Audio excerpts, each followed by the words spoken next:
Thank you very much. Robyn, the floor is yours. Great. Hi, everyone. Evening. It's really lovely to be with you all. There's a tiny bit of feedback from the room, so I wonder whether we could just leave the room for a minute. I don't know if anyone else has got feedback. That's better, I think.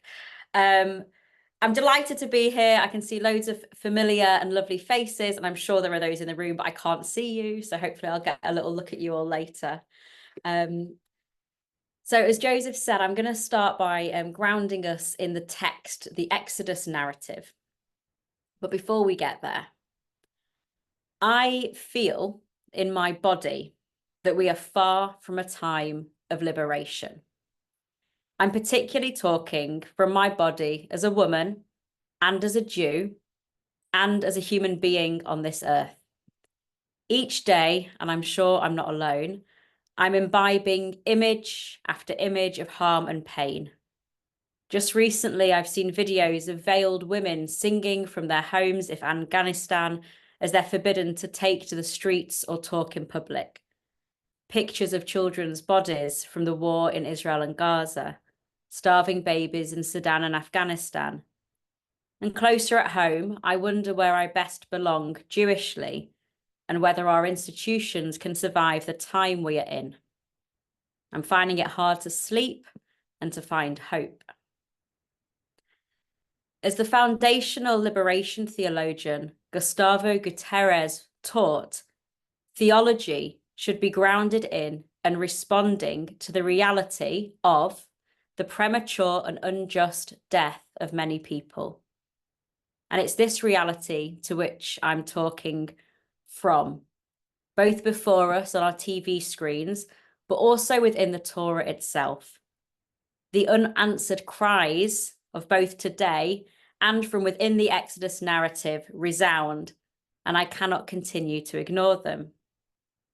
So my question, therefore, for us today, as we contemplate the potential of liberation theology, is whose liberation and justice are we talking about, and for whom?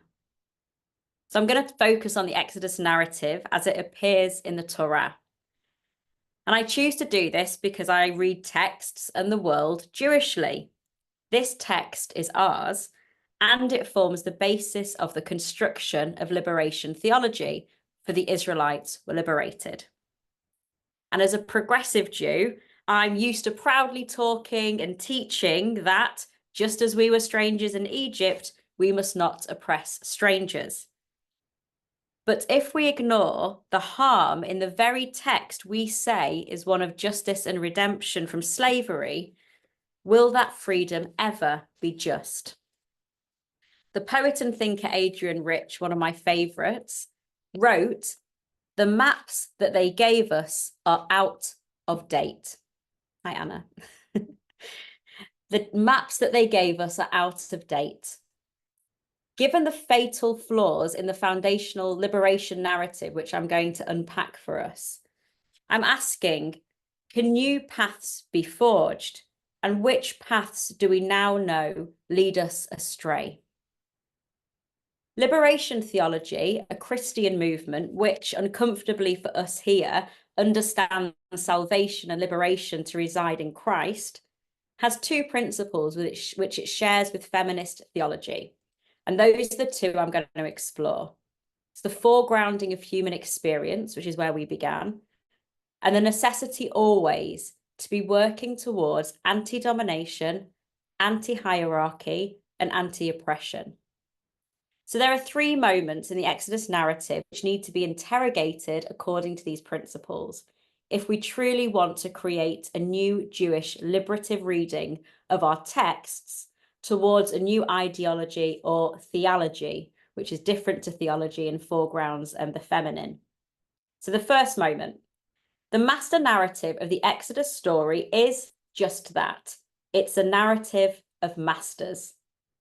Judith Plaskow, the foundational feminist scholar, who I'm sure many of you have read, points out that when the Israelites post-Exodus are preparing to receive the words of God from Mount Sinai through Moses, they are told, and we think they're talking to everyone, they're told, do not go near a woman. It becomes clear then who is included in this vision of liberation. It's the men.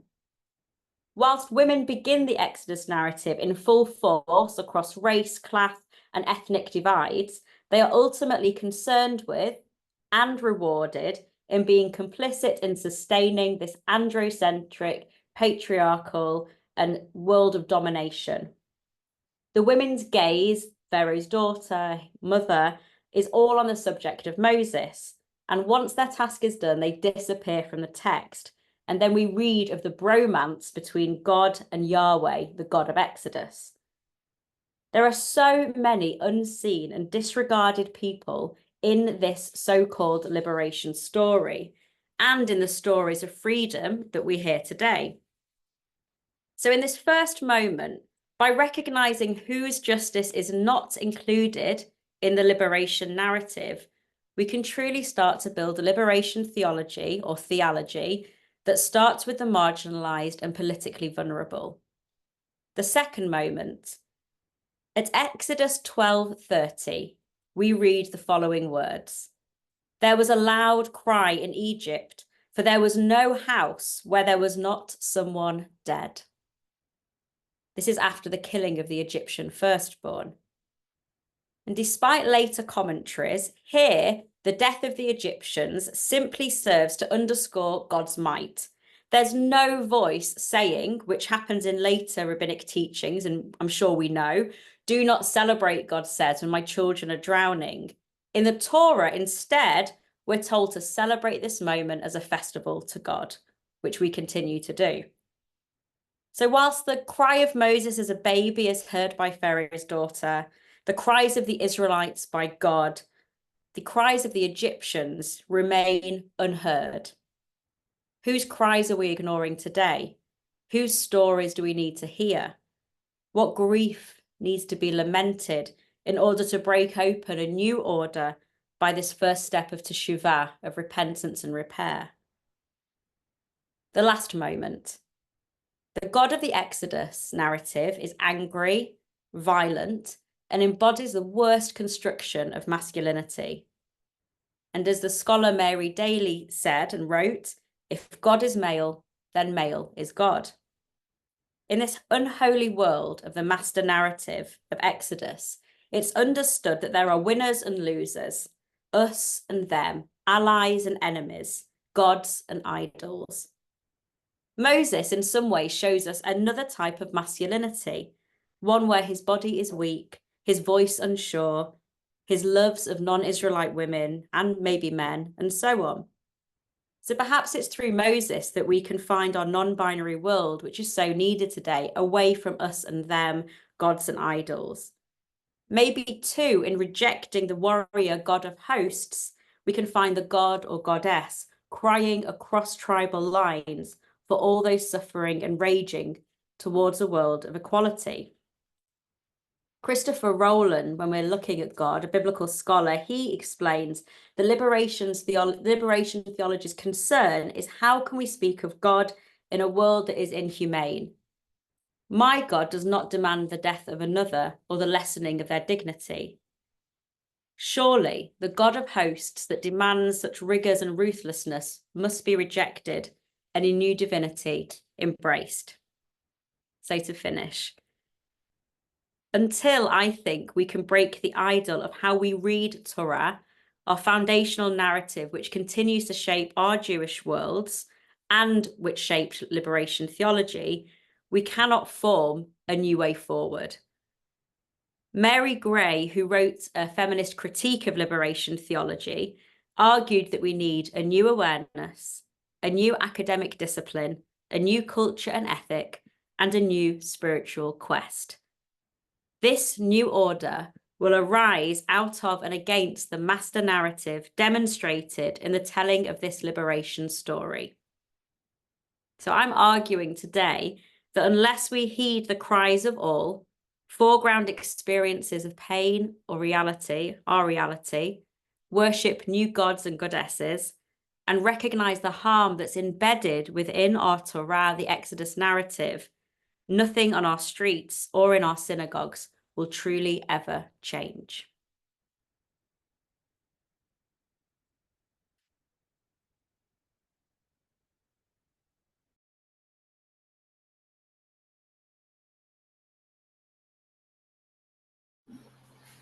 Thank you so much, Robyn. We're unmuted now, so you can hear us, hopefully. That was fantastic. Gosh.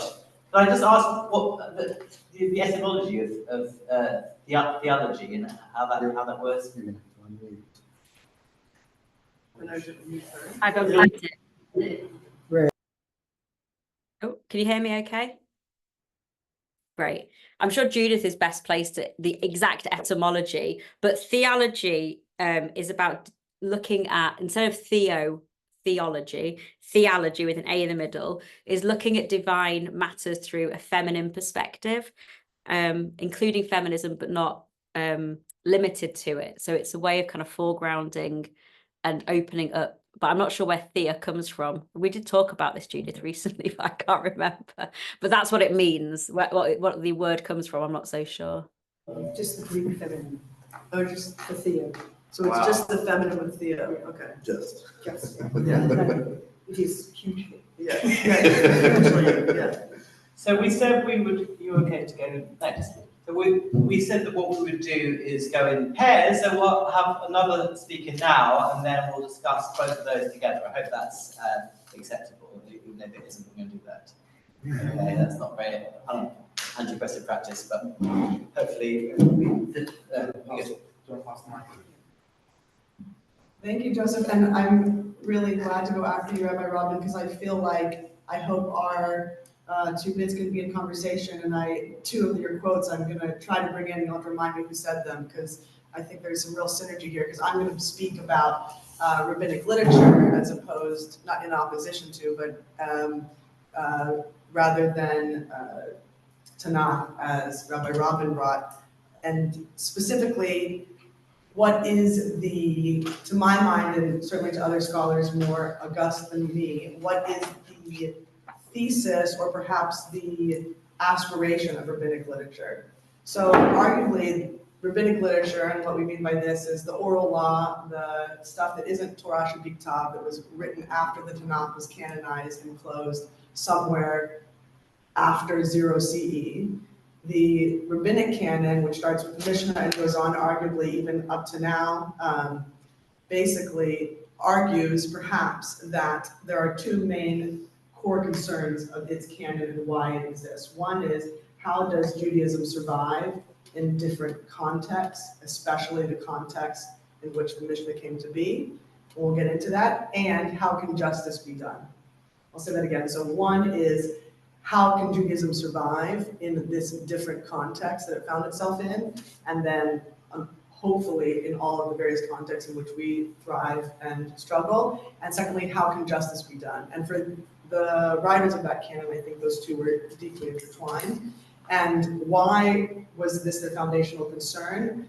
You can put too much emphasis on this, but the rabbinic literature, the oral law, arguably came out of moments of foundational trauma. The Tanakh conceives of a world in which there is a core Jewish populace in ancient Israel that is able to make pilgrimage to the temple, first the first temple and then the second temple, in a place where there's sacrifice, where what we understand as the Judaism we have inherited is yet to exist. And then suddenly there is this cataclysm, the famous cataclysm of the destruction of the second temple in 70 CE, and all of the massacres of the Romans, of the Jewish revolters, both in that conflagration in the 60s into 70 CE, and the second revolt against Rome in 135, the Bar Kokhba revolt, again, an even more crushing defeat and more massacre and violence done to the Jewish people in the revolt there. And the question, therefore, of the rabbinic literature is, first of all, how can we survive post this?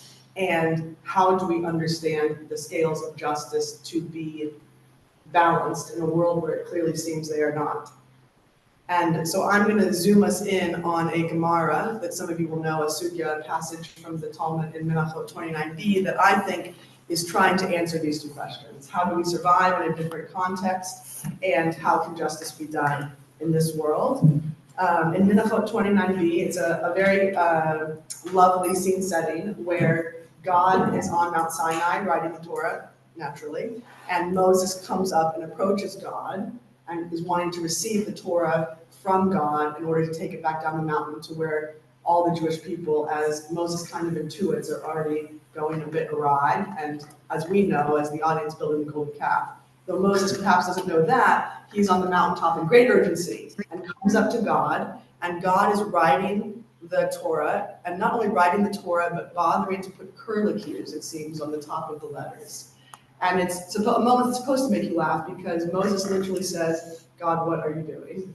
I'm time is up, and I need to go back down the mountain and bring this great written law to the people. And who is staying your hand, Moses asks. Why are you slowly putting on curlicues? And he says, and God says, a man will come in many generations from now, and he will deduce and interpret every little jot and tittle of these curlicues. And interestingly, it doesn't say exactly how that meaning will come from the curlicues, but there will be such a man. And Moses, I think in incredulity, God forbid, incredulously says, show me that guy. And in a very Doctor Who-esque moment, God says to Moses, turn backward, and Moses turns backward and is sat in the dunce seat, we're told. Thank God, most places don't have dunce seats anymore. At the back of the class, of Rabbi Akiva's class, over 1,000 years later in Roman Judea. And he is listening to one of Rabbi Akiva's, apparently Shirim, his sessions in the Beit Midrash up in the Galilee.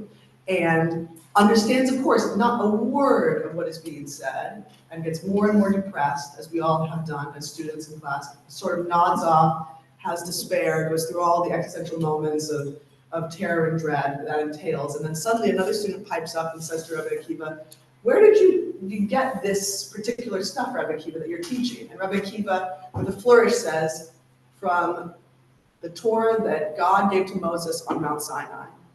And suddenly Moses is at ease. And I want to put away the fact that there might be a bit of ego in thank God hearing that he is cited in this moment of great despair. I think he's put at ease more personally and perhaps more compassionately, because he understands that there is some chain of authentic tradition that is actually still being dealt with, right? And this is the rabbinic literature's answer to how do we survive in different contexts. It's basically saying somehow, through some perhaps sort of act of sorcery that we can't quite explain, this written law that Moses is waiting for God to finish, God has already had a premonition that someone will come along, many someones, including hopefully ourselves. I think the audience is seen by the text. And we are going to interpret and say, this was in the tradition of Moses and Mount Sinai. So you can take revolutionary meanings out of that, right? Because Rabbi Akiva doesn't actually say how he got from one to A to Z, right? He feels himself to be in that school, and he's persuasive enough in his time to have that be so. So what is the question of justice related to all of this? So Moses goes back to Mount Sinai, and he says, you're right, you got me. That guy is pretty great, and thank God I was cited, and the tradition lives on, even if I don't quite understand it and had to sit in the back row. So please show me what happened to Rabbi Akiva, this wonderful man. And we all know as the audience what is about to happen, which we are going to be shown the gruesome end of the Bar Kokhba revolt, which we remember in the martyrology coming up next month in Tishrei, that many of the leaders of the revolt, including famously Rabbi Akiva, were gruesomely massacred by the Romans. And according to some accounts, including this one, that Moses is shown, God shows him that Rabbi Akiva's meat is being parceled out in the marketplace. It's like on purpose the most gruesome kind of end to the account. And so Moses sees the end of this man's life, and he says to God, so you're telling me he taught this great Torah and this is his reward? And God says, Shtok, kach alav b'machshava shali. Be silent or be quiet. Thus it arose in my mind before me. Actually, no, not shali, but lifanai. Thus it arose in my mind before me. And that is as gnomic as you hear it. Meaning that isn't the way the Gemara characters normally say, I thought so, right? This is odd. And the question remains how to explain this injustice. And what I was struck by in the comparison to what you were talking about, or the kind of consonants, Rabbi Robyn, is the liberationist theologian who said, how can we speak of God in a world of injustice? And the other theologian you quoted who said, how can we have to have a theology that answers for premature and unjust death. That's really at the core of this. Like, how can there be a theology of good, right, that the rabbinic literature is founded on? And in some ways, thank God, the Gemara doesn't have a full answer. There are other places where it will say, well, the world to come will balance these scales of justice, but actually we're left with Moses' question in the Sugya, first and foremost, before sort of the flourishes that kind of take you to the fairy tale endings are added to the piece. And we are left with Rabbi Akiva's gruesome death, and therefore perhaps with just Rabbi Akiva's Torah, right? If we don't have an understanding of the injustice that is done in the world, this world and the world of that story, then we only have the Torah that Rabbi Akiva taught. And Rabbi Akiva taught that Torah is greatest of all because it leads to action. And perhaps that is very obviously the rabbinic literature's foundational message, which is action must be the end result of looking down this path and see that this premature, unjust death is what happens to people. One must take action. And how will the Jews survive and take action? Through the study of the Torah that leads to action. And so I would suggest that that is a place to start, that others certainly already started before me, in a notion of a Jewish liberationist theology bound to the Torah, but also coming out of it into a place of action against injustice in the world. Oh, thank you so much, Leah. Thank you so much to Leah. Lots of thoughts. I'm just going to maybe just put a question to each of you, and then maybe we can open it up a little bit. I'm struck by kind of Moses in both your accounts, the kind of Moses' alternative masculinity, and his account of the story of his being shown, and maybe we can bring them together in the sense, like, rather than being a sort of super strong leader, he's actually quite a sort of nervous, neurotic character that's desperate to see his legacy being recalled, and maybe there's something also sort of human in that, and maybe a better way to lead rather than being sort of all commanding. Robyn, I just wondered if you thought anything about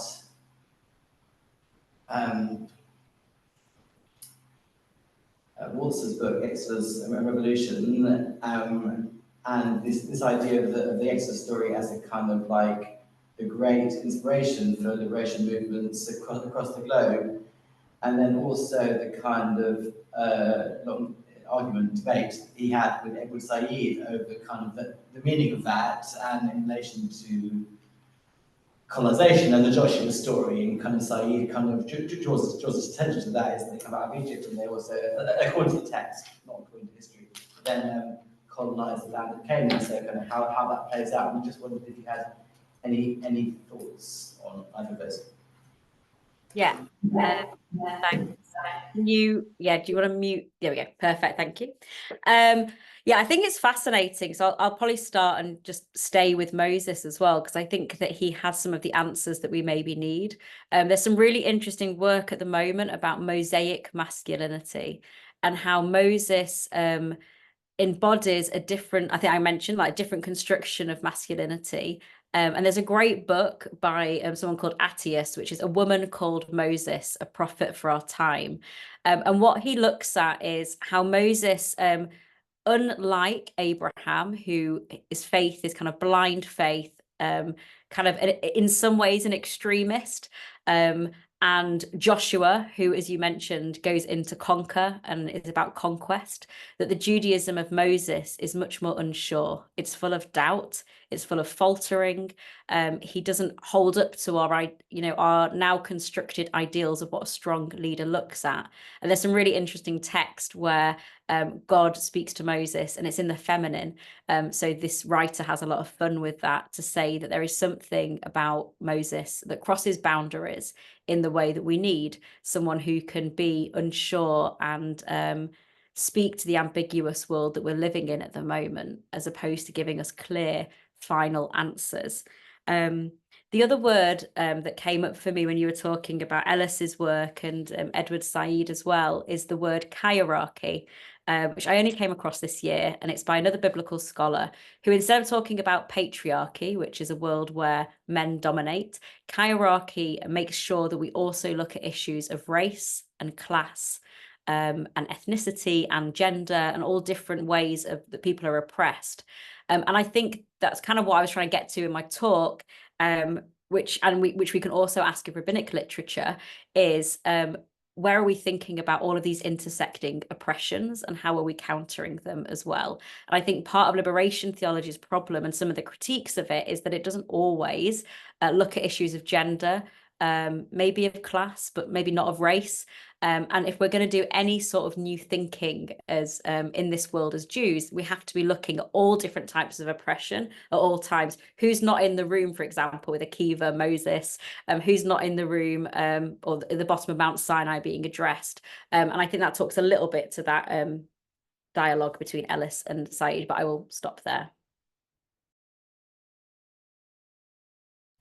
Fantastic, thank you so much. I was also aware of hierarchy, and it's interesting, it could have, my brain has gone, a theological equivalent to Kimberly Crenshaw's theory of intersectionality is the word I'm looking for. It's theological version of intersectionality, which is so interesting. And I'm not a Latin scholar. Kyros, what's Kyros? Anyone know? It seems none of us are. Judith? Lordship. Right, so power in all its various forms. And I just wanted to sort of ask Leah a kind of more general question about rabbinic literature. Do you think that, as someone suggested, there's a kind of pro-poor position in rabbinic literature that kind of like, as we might find in some Christian liberation theology, that kind of sees the poor as perhaps the closest to God or the simplest? Or do you think that's not the case and it's more about just supporting the poor to become less poor? I'll approach that question one second. I just wanted to speak one more bit to Moses, which just felt very relevant to what Rabbi Robyn added to your question about Moses, which is interestingly, even in that Gemara I taught, Moses in this way that Rabbi Robyn is talking about as being an uncertain figure who might break down the polarities and the binaries and the sort of the weak or the powerful or the masculine feminine situation. He tries to give away his leadership once again in this Gemara. So like in a sort of act 2 of the original Torah story where he says, I'm a man unclear, having a speech impediment or being unready or fit to lead. Even in this story, he says, well, why don't you give the Torah to Rabbi Akiva then? If he's so great. So even in the moment of about to be receiving the Torah, according to the Talmud, he's trying to give it away. That's quite interesting addition to the kind of texture you were speaking about. Is the rabbinic literature pro-poor? I would have to know more than I do to answer that with any great clarity, but what I can say is my sense of the Jewish canon as a whole, and certainly the rabbinic literature, is it believes in a divine who is with those who are oppressed and suffer. Certainly that is clear to me from the Exodus being at the core of part of the tradition, and then the accretions around it. I do think there's a deep notion in the prophetic tradition and in other aspects of the tradition that sees the Shekhinah, the divine presence, especially resting with people who are in dire need or in dire straits. And I saw you were writing a bit of the Amidah there, speaking to this, Joseph. Yeah. About a God who, Matirasurim, who unbinds the captive, and the qualities that God is referred to. That's the God of that right. Tradition, right? The God who is with those who sleep in the dust, etc. And one more thing I was going to say, I think it's certainly way too fast on the point, but you were asking about colonialism and how that might intersect with all of this. I think it's fascinating that the rabbinic literature was crystallized under the boot of Roman imperialism, right? And in some ways you could argue that the oral law was written in response to certainly old world imperialism. It would be absolutely anachronistic and rightly anachronistic to say that it was colonialism, the way that we speak about it as moderns, but it was formed under this crucible of, I think, oppression that's even really hard for us to understand so far removed from it. And that I feel comes out also in that tomorrow I was speaking. Interesting. Yeah. Yeah, Just go have some for it. questions. Let's open it up. I think there is a tension between the Christian preference for and how Jews relate to the poor. So, as far as I know, certainly in terms of liberation theology, the poor are closer to God because they have some sort of innocence. And I would kind of bulk at that, and obviously kind of slightly prefer the Jewish understanding, which is that it's simply to be in just relationship with the poor and the oppressed. It's not that they are somehow to be elevated. So I think that is a kind of clear difference between what could be a kind of liberatory Jewish theology and Christian liberation theology. But I made that entirely right as well. That is my impression. And then actually, I think it was right. It also is interesting in terms of colonialism or post-colonial thought, because indigenous populations are often treated in the same way that Christians have understood the poor. So indigenous populations are often seen as a kind of a more innocent group, and I would want to critique that. Sorry. I just want to say that personally, I mean, I would think that the goal is for them not to be poor, rather than praising the poor. We want to end it, the structural conditions that create poverty, and that I would like to think that an institution like the Jubilee does that at least every 50 years. So whatever poverty may build up, if it's properly instituted, it should be abolished. So I think that is a kind of liberatory in a Marxist sense. I've got quite a lot to say about empire, but I think I'm going to just leave that for now, because I might speak to that a little later. Is there any other comments or questions? Oh yeah, done. Great. And then I want to ask. Yeah, I've got a response to you, Robin, but I'll say it might not require you to respond now. It's just a point to make. If you want to respond, then please do.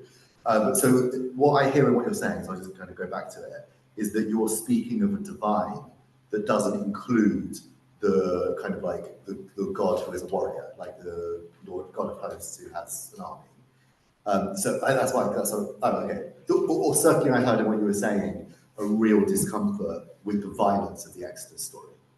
But yeah. So I guess what I think arises out of that is a need for us to think through or have an account of violence in the Exodus story. Like, in other words, what's our theory of violence? What's our approach to violence? So in my mind, I'm thinking about how when there are revolutionary movements involve violence, and often that violence isn't worth it, but sometimes maybe it is. So I think that we need to think about that and think that through. And my mind's just gone to some thinkers that could help us with that. So Hannah Arendt has an essay on violence where she at some point says that at some point there might be a kind of necessity of it in some way, or legitimacy in some way. And also Buber can help us think about it, because Buber is an anarchist. I learned this from Judith, actually. Buber's an anarchist and is pursuing a kind of anarchist goal, but after seeing the revolution in Russia and the violence that unfolded in that, he then opts for a very kind of like slow approach to how we might achieve a kind of anarchist goal. But we need an account of violence. We need to think through when is political violence. I'm not a pacifist. I'm not a totally non-violent person. So that's why I think these could be thought through for what you were saying. Yeah, I will just explain that quickly.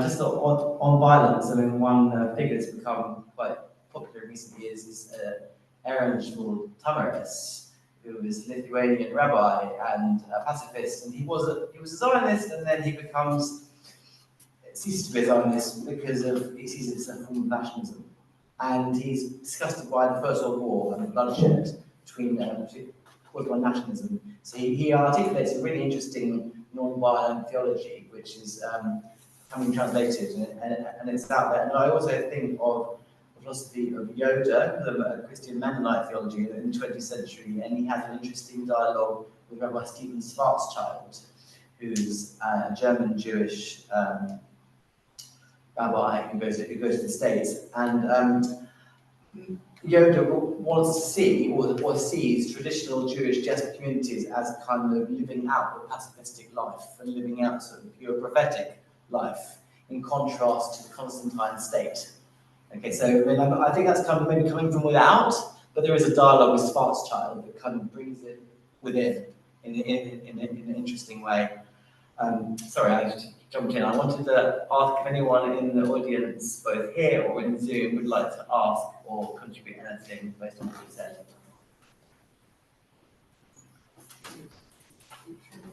If you're on Zoom, right, you have to speak. If I'm right, you talked about the martyrdom of Rabbi Akiva being witnessed by Moses.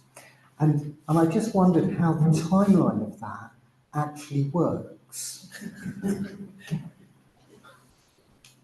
It's a very simple answer, which is that it was kind of by the same magic that he was able to sit in the back of his class. So God makes it possible for him to, again, sort of turn backwards, as it were, in the Talmud's language, and be in that spot and see it. And I think not have any effect, but be able to see the future, as it were.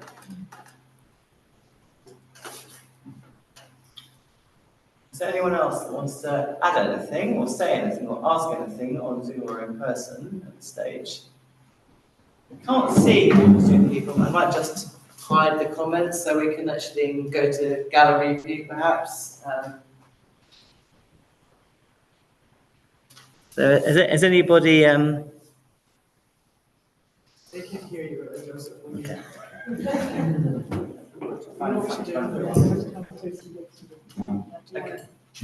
So if you're on Zoom and you'd like to speak, I think you better just unmic and do so. I don't think it will be feasible to see hands at this stage. So if anyone wants to jump in on Zoom, please do.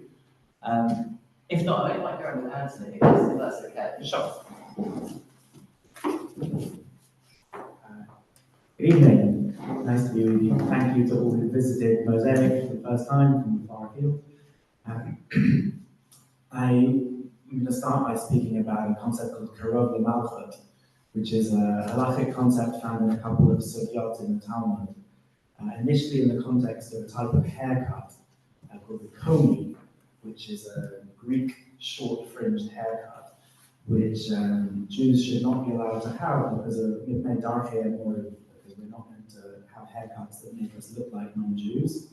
But a permission is made for certain scholars who are close to the government, make karov l'malchut. It literally means proximity to the ruling power. And the other example is about learning Greek.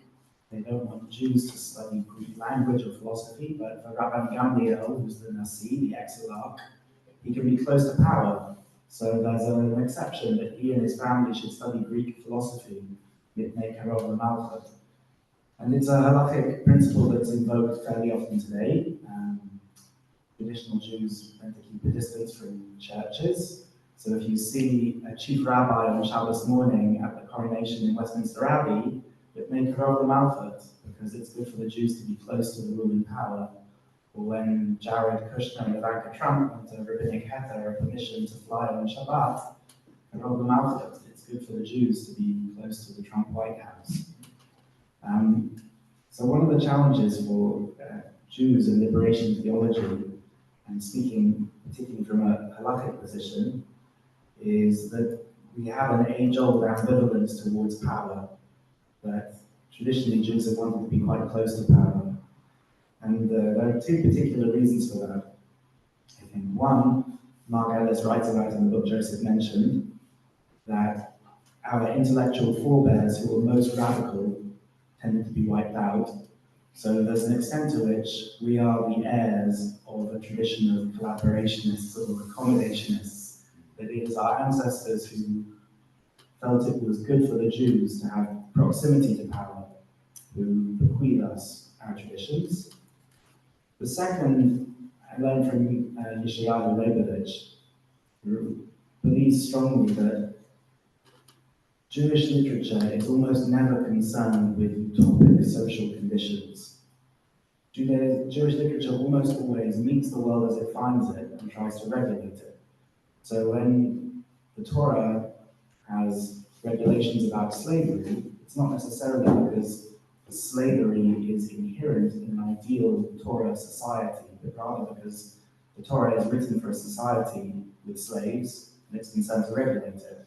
So similarly, rabbinic literature, Choshen Mishpat, civil law aspect of our legal heritage, is basically written with the major institutions of capitalism assumed: wage labor, and loaning for interest, and so on. So these are the two reasons, I think, why liberation theology struggles somehow to get a grip in traditional Jewish circles, because we have a heritage that is often ambitious in writing about social situations, and also because we are the heirs of a tradition which often wants to be quite cozy with power. And maybe this is why liberation theology, in as much as it's taken root in Jewish circles, has found more traction in non-Orthodox circles, because the intellectual founders of the Reform movement were tuned in intensely to the prophetic strains of our tradition and were derogatory towards the halachic aspects of our tradition. And there are aspects of liberation theology as well, which collude with an occasionally latently anti-Semitic Christianization of the Old Testament that sees what is of value as being prophetic and what is not of value as being legal or incarnated or ethnic. So for those who, like me, find themselves as part of the halachic community but sympathetic to many of the social aims of liberation theologians, sometimes you could feel a bit of a loss. But the figure I mentioned earlier, Yeshayahu Leibovich, is really where I draw a lot of hope from. His theme over and over again is that the realm of the ethical is not identical with the realm of the halachic. And to be a member of the halachic people, you cannot use ethics to subvert halachic norms.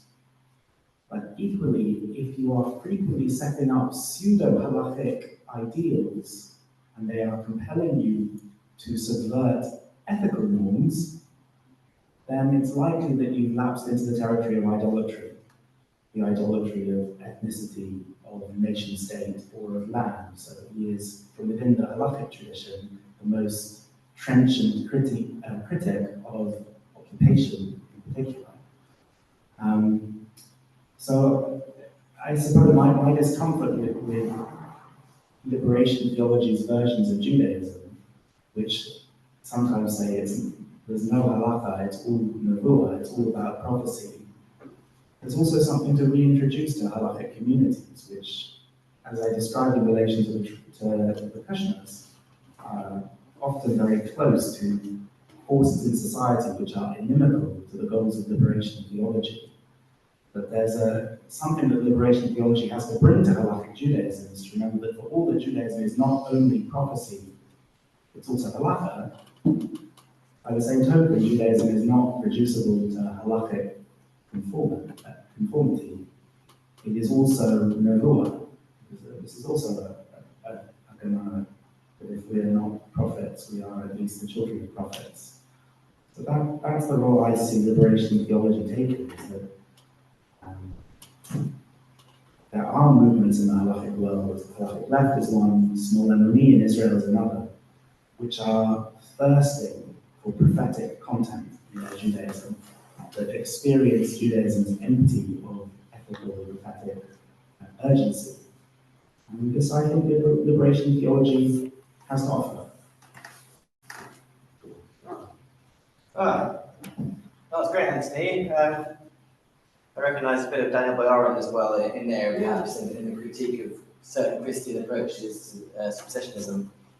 Sorry if that wasn't very clear. I wanted to say argue with you slightly, in the sense of I think you're being too kind to the progressive world in suggesting that they kind of its early leaders push for prophetic Judaism, because those early progressive leaders were just as tied to the state and power. If you think of the kind of early German reformers, the kind of the rewrite of the Messianic tradition is trying to suggest that the Messianic age is kind of the Prussian state, the modern German state, and I think that's true in the UK, and I think that's true in the US as well, which is why Jews become complicit in practice like slavery, that they're not really running, but are central to those states. So I wonder if it's more radical Jewish outsiders, like the Isaac Deutschers of this world, the kind of like the fringes that are kind of doing something closer to prophetic Judaism rather than the official institution. Well, but obviously there's a limit to how much I can say that's obviously towards progressive Judaism. But there is a point which I think should give us here this evening, like urgent pause for thought, which is that you're right, the Reformed Jews who spoke the language of prophetic Judaism and who sought to reduce Judaism to an ethical core, which is the liberal Judaism that is my family heritage. We're not necessarily radical for that. I mean, that didn't give them easier access to radical politics. That did not entail a different comfort with power and with governmental institutions. I think Judith is going to speak in due course much more about the progressive relationship to liberation theology and what that might look like in the future.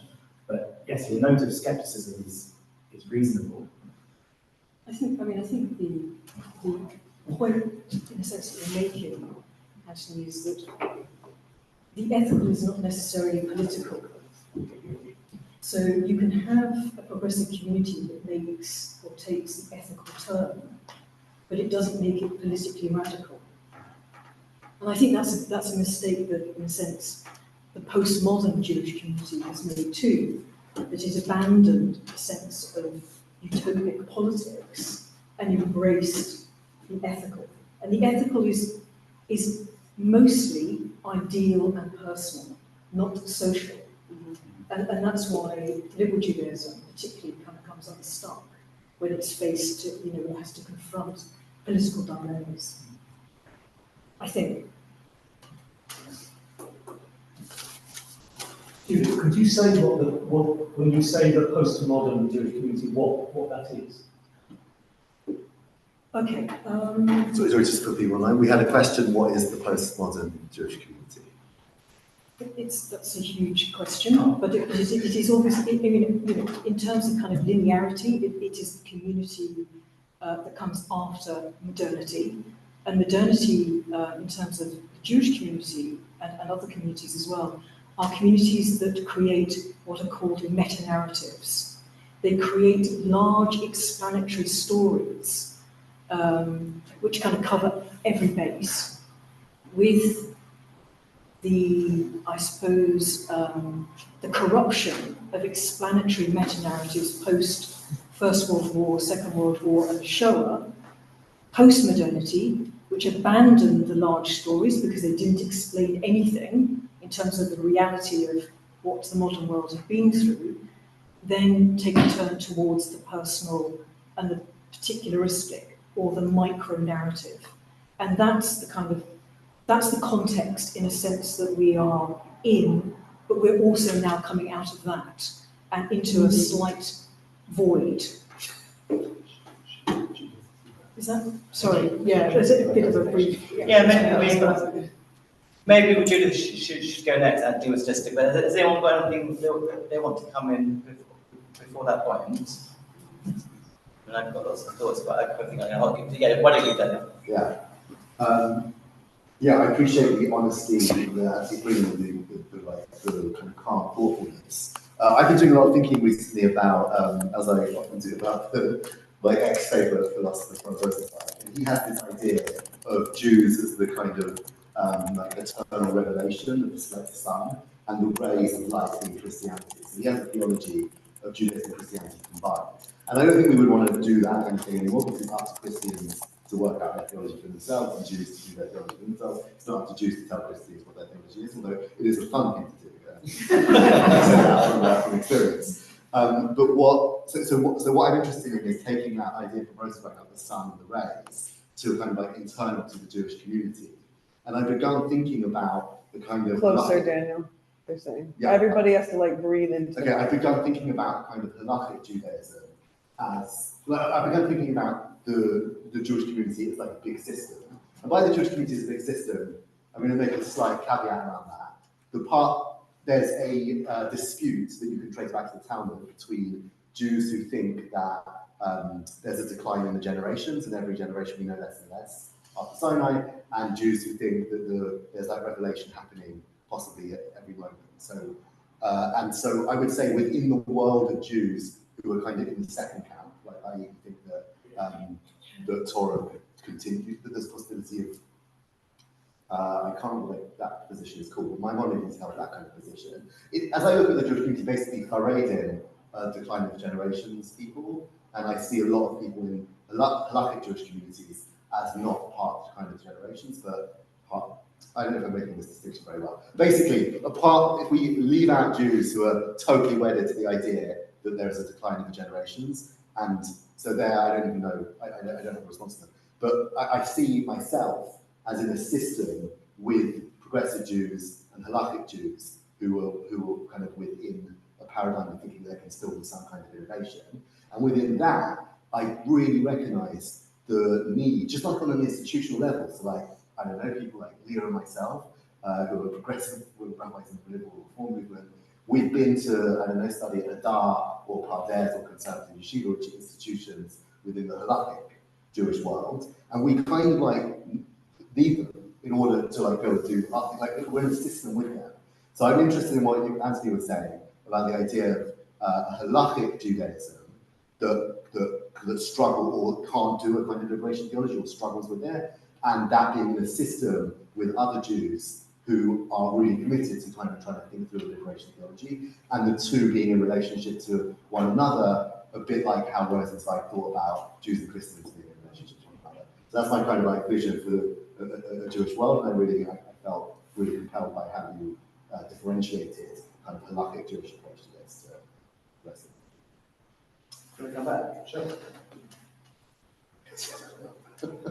Yeah, thank you. It feels like one of the conversations between Judaism and liberation theology is if you had to choose what to go without, which would you choose? I come across communities from the 60s who would, if they had to choose between doing what they felt was a social imperative and doing Jewish, they would choose the social imperative rather than choosing Jewish.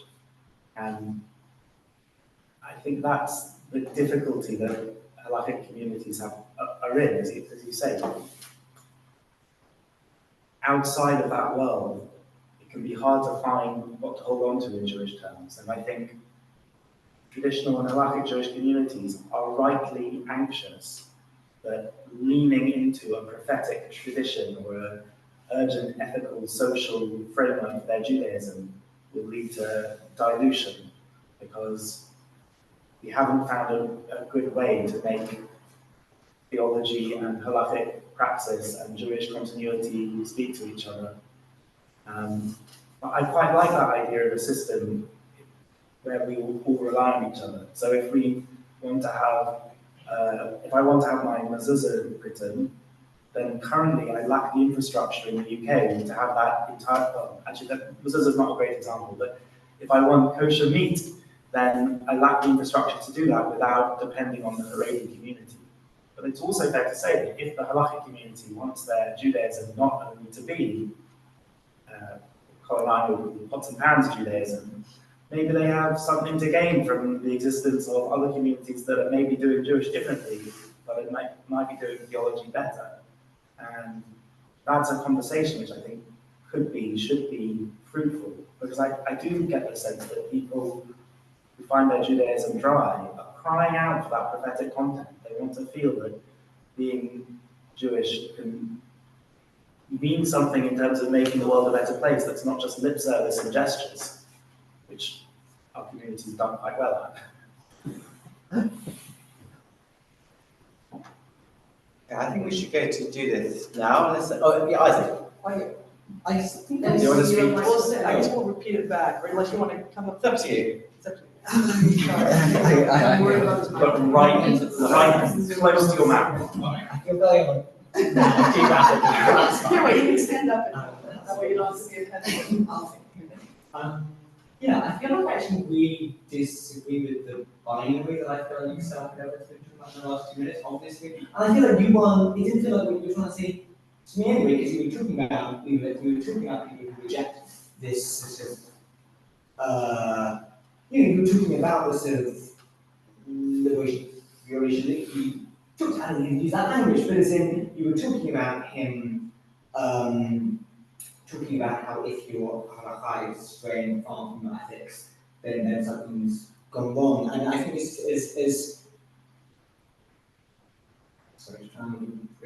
both of you were saying things about how the progressive movements sort of fail to be political, fail to back them, so even though they aren't being ethical. And I feel like there's just to fall into trying to set up this idea that halakhic communities are sort of where we're less into liberation, even though that's what you're saying we should try and not to fall into, even though you're talking against it, to even sort of fall into agreeing with that binary feels to me like actually it's sort of playing into the hands of those who subscribe to the decline of the generations argument, and who sort of set up that that's all that halakha can be. And yeah, even the way that you sort of set up the binary was to then sort of talk against it, I think is counterproductive, and there's just a completely different binary that's going on here, which is like, as you were saying, like it's those who sort of align with power and align against it, and we can just find that in every movement and every methodology. And let's still maybe have this conversation about, okay, so we've got different movements and doing their different ways of thinking together, but I don't think the binary that we're bridging, if we do that, is what we're setting up. I think it's different ones that I set about that. Is that, yeah. I also feel like I just came up and said something very, very negative, and I feel like, well, this is an extraordinary conversation.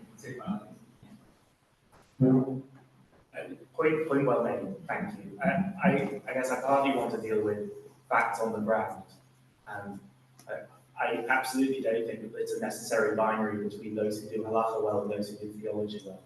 I do think that if you take a realistic assessment of thought leaders in different movements in the UK over the last half century, and maybe this is unfair because I say it, but I feel like I hear more engaged and effective thought coming from outside of halakhic communities about social action. And I find my better thoughts about halakha and halakhic praxis and issues within the Jewish community and within the halakhic system coming from within that community. So I do think there's a binary that is to some extent instantiated on the ground, but you're right to resist it as a lazy generalization. Thank you. That was really good. Is that binary because of halakha, or is it because of the institutionalization of the movement and how they align themselves? Actually, probably how they align themselves against each other in some way. Like if they're doing that, then we must do it. Right, and that's sort of what I was trying to get when I say sort of playing into the hands of things. We just had a question about, is that divided about halakha or about institutions of the different movements? I'm gonna move on to Judith, just because I think that I hope this conversation is kind of building up we keep adding layers and it's a kind of ascending spiral. So that keep all that, it doesn't go away, but I think we're just going to go to Judith for another layer.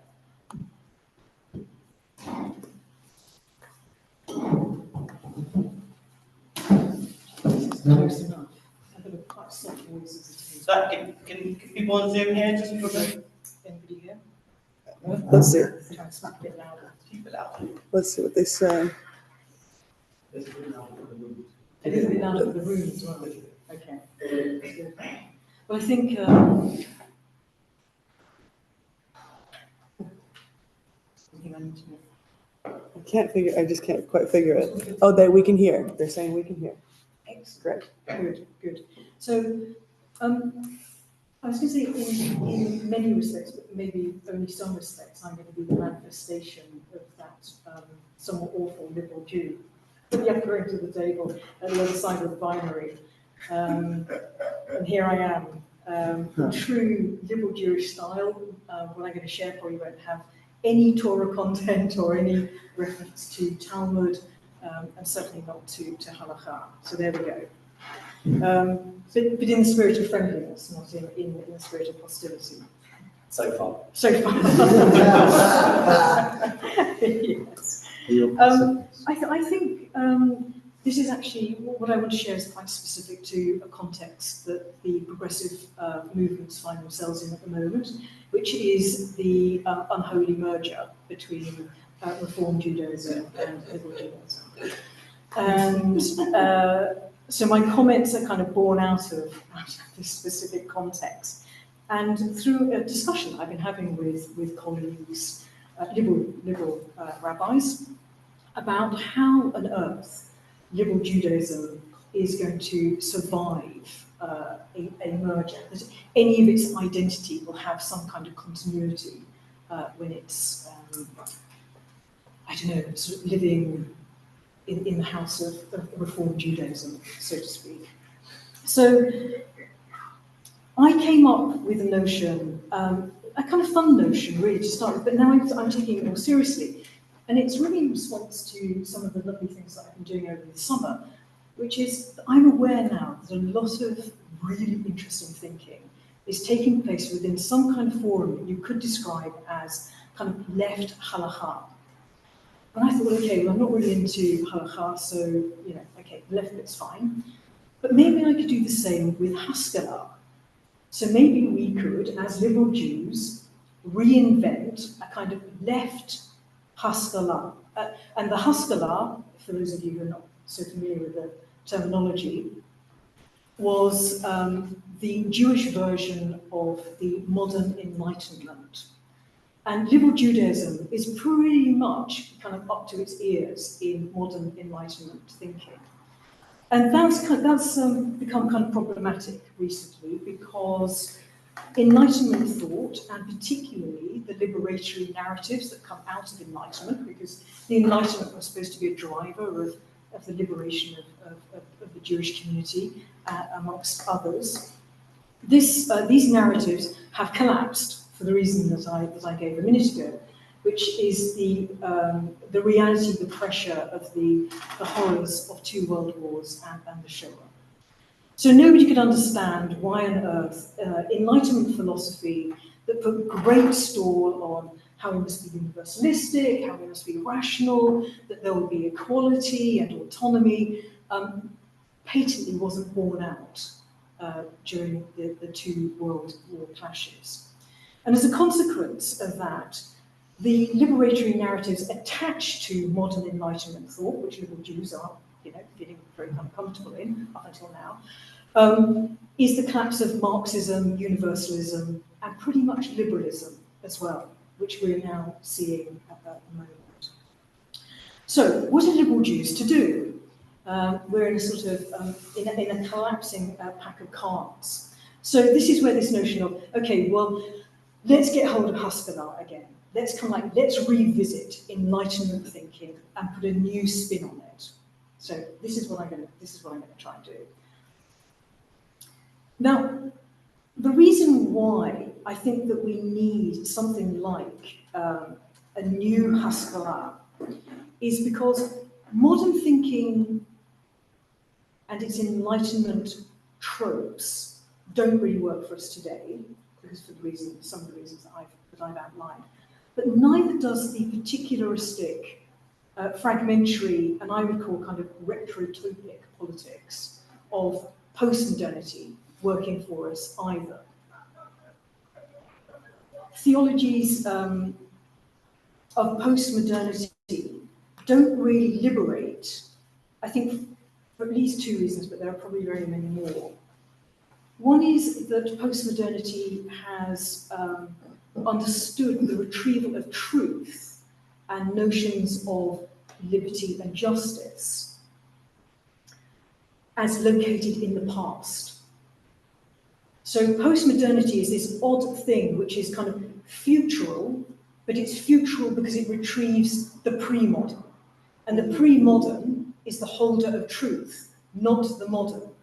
So for me, that's slightly problematic because I don't really want to go back to retrieving pre-modern notions, which is me, I'm being slightly kind of odd about Talmud and halakha, sitting very close to people who are very knowledgeable about it. And the other reason why postmodern theologies and politics aren't particularly liberatory is because particularism does not have global reach. It could do, it doesn't mean that it can't, but as it has been practiced, I don't think there's much evidence that it has. So our current context, I think, demands a new approach, this new thinking. Again, I don't know, am I opposed to binaries? Mostly I'm opposed to binaries, but sometimes I quite like them. But anyway, current thinking needs to, I think, go beyond certainly the binaries of the universal and particular, as outlined in modern universal thought and particular postmodern thought, and then the binary between modernity and postmodernity. We need to kind of collapse that and think about things in a slightly different way. So from a liberal Jewish perspective, I would like to suggest that a Jewish liberatory politics and theology could be formed within a new radical, as in rooted in, Jewish Enlightenment thinking, a new Haskalah Chadashah. I thought I ought to put a bit of a Hebrew spin on that. Give me some kudos there. So a contemporary Jewish enlightened, radically rooted in Jewish thought and practice is where I'm heading and hoping to drag some colleagues along with me. This would mean reconfiguring, because it is Enlightenment thought, but it would mean reconfiguring the problematic Western hegemonic notions of universalism, reason, and autonomy via, I think this would be legitimate, Jewish feminist, Jewish post-colonial, and Jewish queer hermeneutics. I think it's doable. It's big, okay? It's a bit of a new meta-narrative, but there we go. Now, I think this would work in conjunction then with Jewish tropes of multivocality. We like lots of different people talking. Otherness, we're quite keen on embracing the other, and some kind of new understanding of how diasporic thought might play a part in this new Enlightenment thinking. But crucially, even though I'm kind of like drawing Enlightenment thinking back into kind of like particular Jewish thought, the new Haskalah would have to be outward looking and globally focused. So I'm trying to do two things at once. So we need to also be thinking about how our liberatory politics and theology have a global turn, because the problems that we're facing, not only in the Jewish community, but worldwide, is global expansion of authoritarianism. And that, to me, is the thing that Enlightenment thinking has to really address. Now, I suppose why I think that the old notions around Enlightenment thinking don't work so well is because the politics are very much based on stories of repression, that injustice comes through repression. And although that obviously is true, I would say that the problem that we have around lack of freedom and lack of liberation today is obviously to do with repression, but it's also to do with seduction. And this is the seduction of neoliberal capitalist economics. It's very, very clever.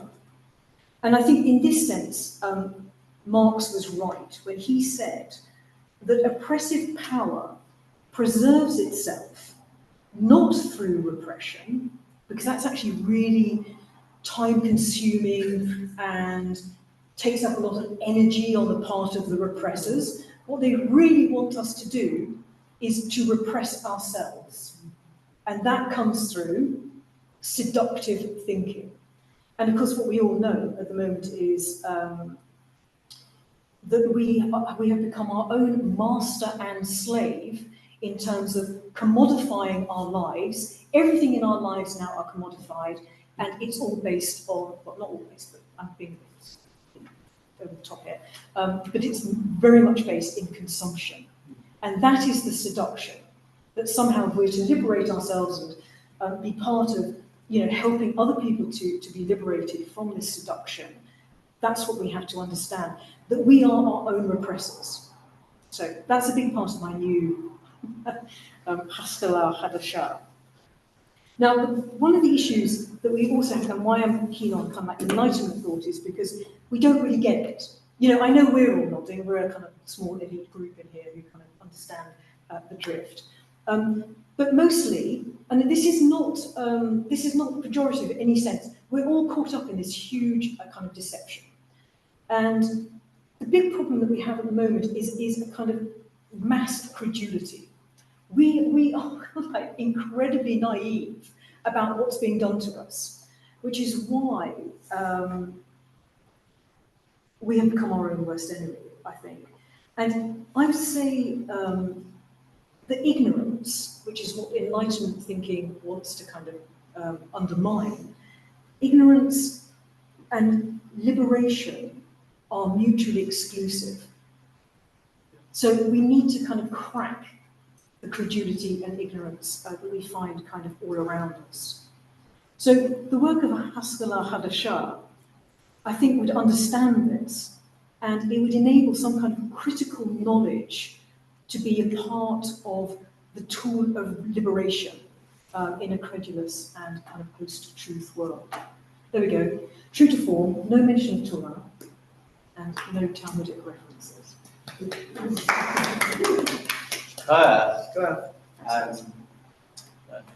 Yes. Thank you. There's a lot to be said about theology in that. Yeah. I would say it was all Torah. Yeah. Depends on perspective. I'd like to open that up. I just want to say a couple of things. One, just on Haskalah, I once organised a literal banner with the slogan "Haskalah, not Hasbara," a slogan which literally nobody understood. So I'm very, very proud of that. And I just want to think about the concept of Haskalah, which I grew up in a little community, sort of would have been, assumed was a very good thing, but I guess I've come to see it a little differently. As something that's centered in German Jews, as a kind of quite a project to make Judaism more palatable to power, to non-Jewish power, and also a sort of colonial project towards Jewish peace in Europe and the Middle East, and kind of that wasn't particularly interested in the folk culture, the rich, very, very rich lived folk culture in all its complexity, which is purely pre-modern, but it also exists in modernity. So I have a little bit of concern about reclaiming Haskalah because of that. But I'm really interested in the sort of critique of the slavery of neoliberalism and commodification. I think we should think about that in relation to our Jewish institutions and synagogues in particular, how they are. They have this pressure to keep the beast alive, to feed the beast, and to make sure there's enough members all the time to make sure the rabbi's salary can be paid, make sure the staff can be paid, and that becomes the all-consuming task. And any other prior purpose gets forgotten. So it's very hard to escape them, but I think we need to name it in order to liberate ourselves from it. Thank you for naming that. Other responses, I think that was a very rich set from Judith. Who'd like to come in? Yeah. Did you want to respond? Oh, I could respond very, very quickly. Okay. Only that Joseph, I understand your hesitation around the Haskalah, but what I was trying to say was that it needs to be reframed in terms of, we talk about the kind of continual revelation of Torah. Now, I think the Haskalah wasn't a one-off event. It wasn't, I think it's a process. And what's happened is that the liberal Jewish community has kind of forgotten that. And that there is more to Hascalah now.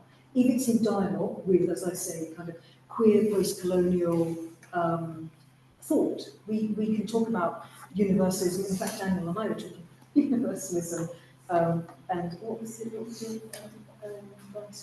Social. Anyway, we were talking shared reality. Shared reality. If we talk about universalism in terms of shared reality rather than the kind of hegemonic notions of what, the imposition of universalism from a Western perspective, we can have a completely different kind of universalism. And I think that's the direction that I would want liberal Jewish thought to go in. I just had a question too, as well to you. Could you also unpack when you said particularism hasn't seemed to work?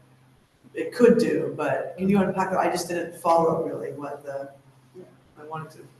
So, I think that in some respects, particularism is concerned quite rightly with kind of micro-identity. And that's quite right. After, as Joseph was outlining a minute ago, Enlightenment, modern Enlightenment thought, basically wanted some kind of amorphous whole. They wanted us all to be the same. So particularism was a very useful way of saying, well, no, it's actually very dangerous to drag us all into some sort of whole where we just kind of resemble each other. And in fact, that was part of the problem. That's, the thing about the Shoah was, if you didn't convert into the whole, into the same, then there was no room for you, so you died, basically. So a kind of retrieval of the particular and the micro-identity is absolutely essential, because small groups tend to have smaller identities. But what I think we can do with that is, rather than be so fragmented and kind of competing amongst our micro-identities, what we do is we look at our commonalities. And we respect our differences, but we also hone in on our commonality. And the commonality for people who often hold micro-identity is that they are oppressed. Really good. I want to ask if anyone else wants to speak to that, or anything you've heard so far. Yeah? Do you want to come and grab the mic?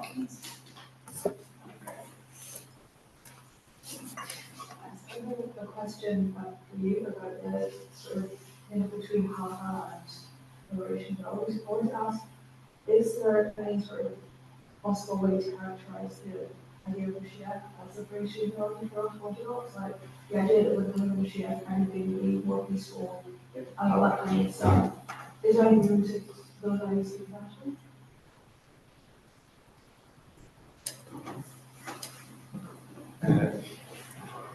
Good question. Is Mashiach a kind of proto-liberation theology? One of the challenges is when Maimonides is writing about the age of Mashiach, he says nothing will be different, but the Jews will have sovereignty in their land, and they will have mastery over the other nations who will serve them.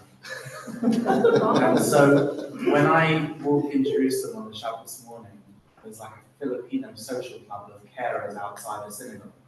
I think, oh, this is Maimonides' Messianic age, right here. Right? But it also includes the feast on Leviathan in the sukkah made of the Leviathan skin. There's no uniformity in what the Messianic period will look like amongst classical sources. What I don't think straightforwardly exists in versions of the Messianic is an idea that the world will be uniformly just and right. That strain is there in prophetic texts, the lion lying down with the lamb, the sword transformed into the plowshare, lo yisavoy goy yecher. My feeling is it gets diluted in the rabbinic period, in part because of Jewish relations with non-Jews becoming increasingly diseased in the kind of imperial reality that Leah was talking about. So I don't think that the Mashiach is a straightforward solve for how halakhic communities get to think about liberation in what we might characterize as a liberatory way. Because as part of what we're seeing play out in the Middle East is how the messianic urge, when it's subsumed into the racial dynamics of some aspects of rabbinic literature, becomes oppressive and totalitarian and consuming, and in Leibovitch's terms, idolatrous. So, obviously, I think the liberatory turn in halakhic thought probably comes from an increased skepticism towards messianic thought rather than a leaning into messianic thought. There's a comment in the chat. Sorry? Somebody made a comment. Someone made a comment in the chat. Okay. Shall I read it out? Yes, yes, please, read it out. John Hageman says, I disagree with Judith that the Shoah meant that if you didn't emerge into the whole, you disappeared. Surely the Nazis made no distinction between the Hasidic, Austrian, and assimilated Berlin bourgeois class. I think it was a misunderstanding. Okay. I think let's let that as kind of. Yeah, it's interesting. Okay. Yeah, it's interesting, but let's just let that stand. Shall I do my talk? Yeah, right. Okay, great. Okay, so wonderful to be here. So when I had all kinds of ideas about Jewish liberation theology after Joseph contacted me, and then as I reflected on it, I realised that I could re-understand or I could analyse what I tried to do as a rabbi of a new synagogue over the last 7 years to have been an attempt at a kind of Jewish liberatory synagogue. So using that lens, I'm thinking through the last 7 years of what I've been doing, and I guess when I think what I mean, I appreciated Robyn's definition of liberation theology greatly. So I was working on a particular understanding of what liberation theology might be. And it was certainly, as Robyn spoke about before, a theology that really centers the Exodus narrative. And secondly, and I was really thinking about this in Jewish terms, it can't be charity, it can't be about going and liberating other people. It has to be about liberating yourselves or working towards the liberation of other people in the full knowledge that their liberation will be your liberation. Like it can't be kind of charity. So the theology that really guided us in the Kol Hayam, really guided me, and it's in the vision statement of the synagogue of Kol Hayam. We begin the vision statement by stating Egypt. Like we basically say we aren't in Egypt. We say this, in this world there is injustice, and that the whole purpose of the synagogue is to respond to the fact that we are in Egypt. So that already kind of locates what I was trying to do in that community. Within a kind of liberation theology framework. So then the question is, what's the understanding we had about how we respond to that Egypt? And I would say the approach that I took to this, and I write about it in this little book that I self-published as I left the synagogue. The approach that theologically that I took was, I guess in some ways it's really well summarized in an article Melissa Raphael wrote, where she basically combined Franz Rosenzweig's idea of the Jew who's outside of dissimilation. Franz Rosenzweig's idea that the kind of purpose of Jewish practice is to dissimilate, like in other words, to separate ourselves from a totality that might be trying to consume us into our separateness as Jews, and by inhabiting Jewish particularism through Jewish religious practices, indeed a kind of halakhic practice, certainly mitzvah. By doing that, we can kind of fulfill our purpose of Jews. And for Rosenzweig, that meant Jews being outside of history and Christians being inside history. Then Minister Raphael made a really fascinating argument with this, where she read the notion of the Jew as conscious pariah. So this is an idea that comes from the thought of Hannah Arendt. Both Franz Rosenzweig and Hannah Arendt, 20th century German Jewish thinkers. So Arendt has this idea of Jews being conscious pariahs, which is that we become aware of how we were oppressed as Jews, like aware of anti-Semitism, and in our consciousness of how we are oppressed, we don't assimilate, but instead are conscious of our pariah status and through that consciousness enter into solidarity with other oppressed groups. So that's kind of Aaron's thinking. So what Melissa did in this article that I really tried to kind of embody in my work in the community was she combined those two ideas to say that a Rosenzweigian Jew who's reclaiming mitzvot and halakhic practice can become, through that practice, a conscious pariah who therefore is acting politically. So what Melissa does in that article is she squares a problem in Rosenzweig, which is that Rosenzweig's thinking takes Jews outside of history. So she says that when you bring the conscious pariah in, you bring Jews back into history, but through that kind of halakhic or mitzvah observing practice that Rosenzweig is advocating. Okay, so how did that kind of work in the community? So what I was advocating in the community was a move away from a kind of progressive Jewish lack of interest, like not necessarily being so interested in ritual and halakhic practice, towards an increased emphasis on that, and an increased emphasis on that as obligation, and that as obligation that arises out of covenantal connection with the other people in the community. And through us doing that and those practices and dissimilating, we would be responding in the way that Aaron advocated to anti-Semitism. Because I was doing this work during the Corbyn era, where questions of anti-Semitism were so huge, and I really wanted to offer a response that was responding to anti-Semitism not through a certain kind of Zionism, but through Jewish practice that could then, in the way that Aaron speaks about, lead to an understanding of our difference that compels us to be in solidarity with other groups. That was the idea, and every time anyone joined the community, no one here was part of the community, I would meet with them, and we would read the vision statement together, and I would check they understood it and say that they could join the community if they were up for that vision. Okay, that was the theory. Doesn't it sound amazing? So how did it go? Well, given the fact that I had a religious crisis, left the community, and am now back in the UK after leg one of a long pilgrimage journey to try and understand what a new theology might be before I go back on that journey, I guess it didn't work. So let's talk about what kind of couple of moments that it didn't work in. The moment where the problem of this really came to me was when I was talking to a very involved member of the community, and she just said to me straight up, "But Rabbi Daniel, what if I don't think that I'm oppressed?" And I'm like, "You're..." I was a bit flabbergasted because for me it's just so obvious. I think it's obvious in the kind of way that Judith spoke about around the economic superstructure that we're inhabiting right now within neoliberalism. It's just kind of obvious to me the ways that we're put into our little economic units, the way it's so hard to think outside. It's just so obvious to me that we're in Egypt, and that Egypt involves an economic oppression that even middle-class Londoners are experiencing in some way. But she really didn't understand that she was oppressed. Now, she was already part of the community.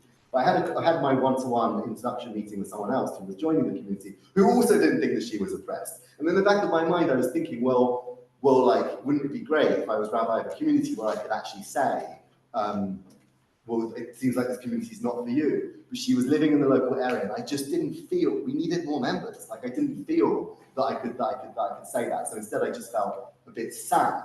But then, over the months that followed, we experienced the implications of what does it mean to not be able to name, not understand, that we're not having a shared analysis of what Egypt is.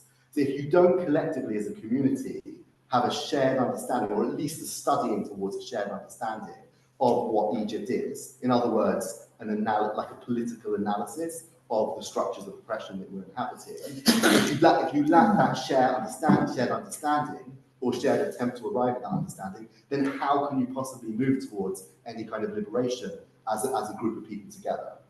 And I would say the key part of my thinking was a combination. Sorry, actually, I'm going to backtrack and go back to that. And part of this is essentially, I think it's good that Judith quoted Marx, is essentially around the real complexities of having a kind of class analysis or analysis of power in our collective moment. It's very hard amongst people who are not very poor, but people who are, I don't know, middle class or something. It's hard for us to have a shared vocabulary for the way in which we're experiencing some kind of class oppression. So there was a lack of like a shared ability to name how we are oppressed. And then, in my thinking, and I spoke about Aaron earlier in this work of liberation was connected to anti-Semitism too. In other words, for Jews, for us to be liberated, we need to be liberated from anti-Semitism. And what is the major liberation movement of the 20th century to liberate Jews from anti-Semitism? Zionism. So what we have is we had a huge problem where there was no shared there was a lack of shared vocabulary to understand the way in which we were oppressed in Northwest London from a class level, and there was like the inability to talk, like it's so tricky to talk about Israel, Palestine, and Zionism. But that, like, we have to talk about it. Like, Zionism was or is for many people a liberation movement of the Jewish people. So if we're going to have a Jewish liberation theology, then we would need to include within that how we how we are working towards our liberation from anti-Semitism, which requires a response to Zionism or a reckoning with that and a real honesty about it. So, so what ended up happening in Makor Chaim is that our theory of change became what you might call a liberal theory of change, in the sense that we came to understand that the way that we were going to transform the world was through individual people becoming more loving and more just. I think that's good. I think it's great for a synagogue to state that it has a purpose and that the purpose is to become more loving and more just. It's just not what we set out to do at the beginning. We're more ambitious about what kind of theory of change might be. So the question I really want to ask is, what is the kind of Jewish institution that can hold this question of like what a Jewish liberation theology might look like? And I really don't think it's a synagogue. It's something else. So after a few weeks here, I'm going to go back and continue on my pilgrimage as I continue traveling where I'm told to go on some level, in search of like what this might be. And my most recent thinking on this, having recently returned from a monastery, is some kind of like Jewish monastic order, like or chabara, like some kind of fellowship of a group of Jews who commit together to a certain kind of like liberatory Jewish practice that is committed to halal panoi, like an empty space in which the new might be able to be articulated in some way.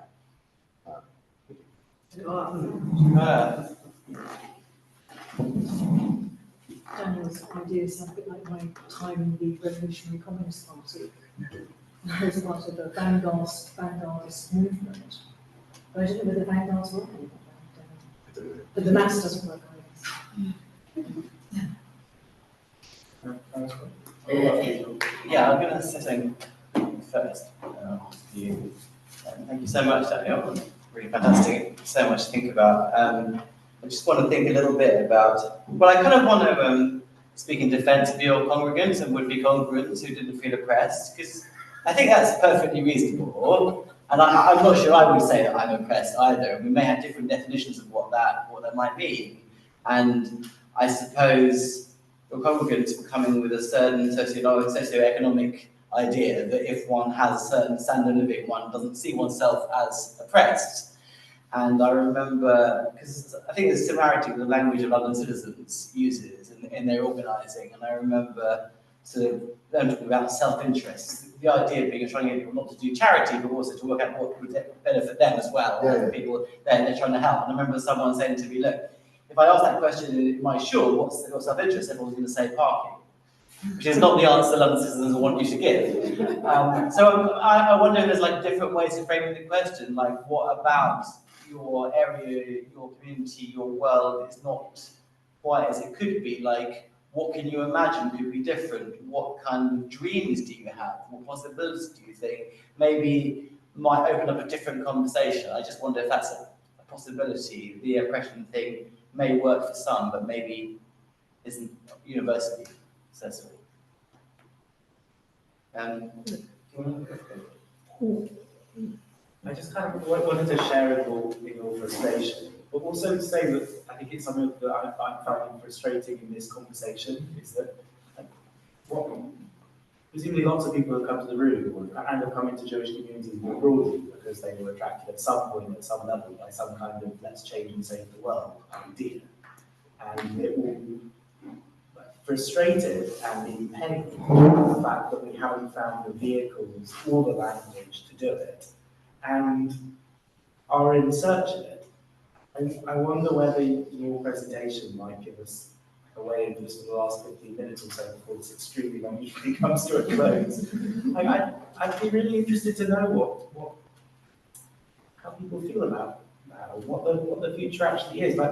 My great pain about the merger of the Reform and the Liberal movements is the amount of time and effort that's going to go into something which I'm not sure is going to change very much for anybody. And I don't think that anybody went into the rabbinate or joined a synagogue in order to give their time to a merger of movements, which is going to be exhaustive and immense. And aren't we all exhausted of this Jewish life that can make us feel alienated from the liberatory work that we somehow feel is the point of Jewish life, and yet so alienated and so far from what doing Jewish life and doing Jewish communities actually is? It's very exciting that you're on that journey, you're looking for a new vehicle. I guess I'd be concerned that you talk about a monastic strain. Like isn't this evening the monastic strain? Like, this is monastic enough of us talking about like what liberation theology might be. Does anyone else want to come in with new monasticism or anything else? A couple of people want to speak on Zoom. Joe. Yeah, unmute and speak. Hello, can I be heard? Hello? Yes, I can be heard. Great. Thank you, Robyn. What a great night so far. My question is, what does a Jew do for a liberatory High Holy Days?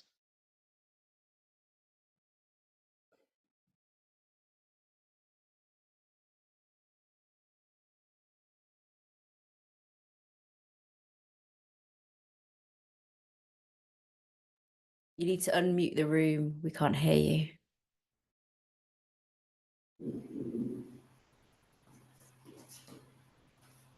Speak. I think she was saying she couldn't hear us. Oh, okay. Yeah, I'm happy to answer as well. Well, not answer, because I don't know. I can just make suggestions of how I'm going to do it. And I guess I'll just pick out a thread also that's been in the evening about synagogues and my worry around synagogues. I think I intimated it right at the beginning, and I think it's been a bit of a thread of are the synagogue institutions and movements holding liberatory spaces, be that the High Holy Days, be that in general. And I worry because I worry that synagogues are part of an institution that is trying to hold on to the status quo of nostalgia and creating museums of the Judaism that we once practiced, instead of, although I appreciate we're having this conversation within a synagogue building, so the irony of that is not lost on me. And yet, so I'm really taken with what Judith said at the end of critical thinking, and one of the scholars I quoted of a new awareness. So I would hope for a liberatory High Holy Days that we're able to critique everything that we hear, the images that are used, the power that is behind the words, who is on the bimah, and how bimmahs are constructed and how our synagogues are hierarchical, and be able to really deconstruct and think about what are the oppressions that we're living under, because I don't think I deeply believe that we are all oppressed, and part of our job as rabbis and synagogues or Judaism or whatever is to understand how we are oppressed in a new awareness. So I wonder whether for a liberatory High Holy Days it's to really explore how oppression manifests in all its different guises, but particularly right up in front of us in our synagogues. Thank you, Robyn. I apologize for not come back to you more often. I realised that I missed out because you've been on the screen. I apologise. Just offer one thing is there's a group or a movement called called Synagogues for Ceasefire, which is listing those synagogues around the world that are particularly welcoming for those that are calling for a ceasefire in Israel and Palestine. I think that's an important initiative. It's broad-based. They're not asking for the world or on a plate, but that basic welcome for those people campaigning. And so far in the UK, only Miknah Haaretz services have signed up for that. So one thing I'd love to see is more. I tried to sign this up, but I just have had trouble with the app. Okay, so on this space, and maybe on Kehila may also, and I'm going to use that as a segue. I think it would be a sort of a shame were there to be no controversy at this event. So I just need to kind of say, I think we should say something about Israel-Palestine, because I think that underlies a lot of conversations about liberation and theology and why it hasn't become such a big thing in the Jewish world, simply because Jews got state power, right? And after a long period, Jews campaigning for minority rights in the diaspora, suddenly Jews had power, and these Jewish organizations started campaigning for states to be able to do whatever they wanted towards minorities, and that's historically what happened at the UN. So I think we need. I think it has huge implications for how we live our Judaism. For me, it is the central question right now: how do we be Jewish, given what's happening? And I don't think there are any easy answers, but I think that our temptation is to play it down and not talk about it. And I think we need to think, because as Rabbi Daniel said, for many Jews, Zionism is a liberation movement, and I think we honour that, while also understanding for many Palestinians, Zionism has been an oppressive movement and possibly a settler colonial movement as well. So we have to kind of find ways to explore both those things. And I hope we can kind of begin that work of exploring justice in Israel-Palestine in our communities and see what that looks like. It's not simple by any means for other people to add to that.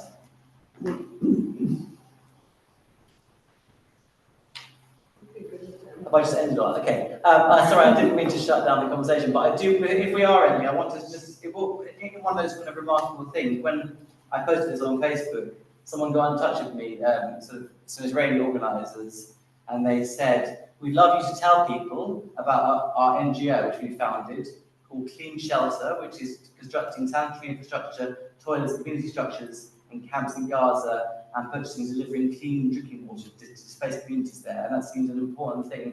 And I kind of love the fact, because I posted this, that reached me, and I think that's an important thing. So I'd like to just, it's called Clean Shelter, www.cleanshelter.org, and that might be something people might like to support as a kind of small step towards a more liberatory Judaism. Are we going to end it there? Is everyone happy to do so? I wonder about this is just a thought, but it's well, the reason I was best to say is because it's a thought in response to Joseph's question, rather than a question to the panel and a Christian partner. I have a thought, which is just talk about people in the same liturgy itself, and I'm immediately remembering a year ago doing a class with Judith, in which it was much made fun of that I would manage to find a way to bring liturgy to everything. But this is what I think so much of the Kippur liturgy is gearing us to do. I mean, I'm interested by, and you were talking about this concept of about liberation needing to be sort of helping ourselves as well as helping other people, and that sort of distinction that's occur. And one of the tensions I feel is very present in Kippur liturgy is our own sort of forgiveness that we're seeking, but then also the way that all the liturgy is in plural, and Yeshanu and being with generally the liturgy is about, it's always the kahal as a whole, it's good. And I think if we sort of tie that into, again, the principle that you need to have spoken to people who you have in some way done wrong to in order to seek forgiveness, i.e. this can't just be an internal process that you're slightly doing on your own. I think these things come together to make these processes of sort of grief-seeking liberation can be very rooted in what we normally think of as a Teshuvah process, and what gets very much sort of individualized into, as you say, ending up just going, okay, each person is just going to be more just and loving, or each person is going to individually do better when actually really there are overarching systems which we're deeply powerless in, rather than changing those. I think this sort of, the way that we keep liturgy into Shabbat process actually is to do it is to be something which can only happen in conversation with other people, can only happen as a collective whole. I think really like challenges that idea to Shabbat that would normally follow. So yeah, moments to like deliberate to the ideas would be sort of leading into that part of the liturgy and doing so aloud in conversation with our communities.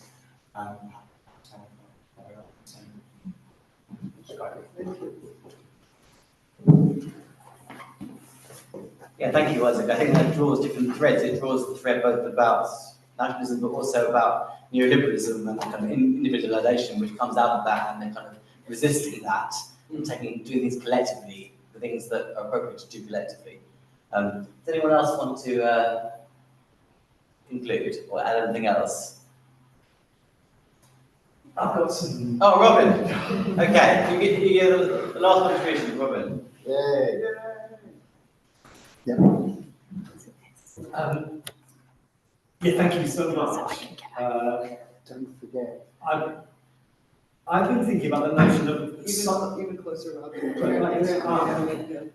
The notion of the site of struggle, and that teshuvah, makes oneself a site of struggle. And if our teshuvah is rooted in and informed by in some way thoroughly thought through principles of liberationist nature, that changes the nature of the teshuvah we do, perhaps, and collectivizing it, I think, is part of that. But I was thinking also, Daniel, of the synagogue as a site of struggle, that somehow, listening to your account of the Kohanim, I think, was there a mistake in seeing it as somewhere where you could only go if you were already in some particular position, rather than seeing the synagogue as a site of struggle, as is every institution and every place that we have, and that perhaps the sibling-hood of people trying to bring something forward is not institutionally based and is not even geographically located, but as is already the case, is located in movements that can have their existence in many places at once and do and have to. And that, I don't know, I wanted to think more, and I'm sort of riffing, but about the self as the site of struggle thing, not as an individualistic, and the only important thing to do is to change oneself, because that can't be enough, but actually, okay, so it's necessary but not sufficient, logical formulation of, that in order to make liberationary changes in the world, it's totally necessary for us to address the commodification of our minds and hearts and souls. We have to address that. We have to have a process, and not a process, probably many processes, but ways of approaching a very brave and courageous thing of actually being prepared to change ourselves in ways that we may not yet understand. And that really is very scary to do, I think. And if we could set up spaces with each other where we develop enough depth of relationship that we can approach that.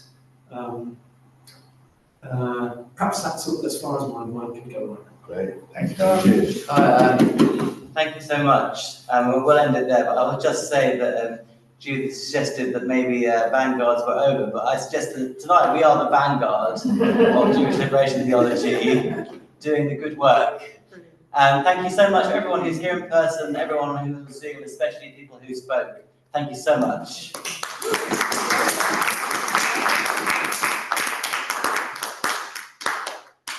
end the Zoom now. Okay, so good night, everyone.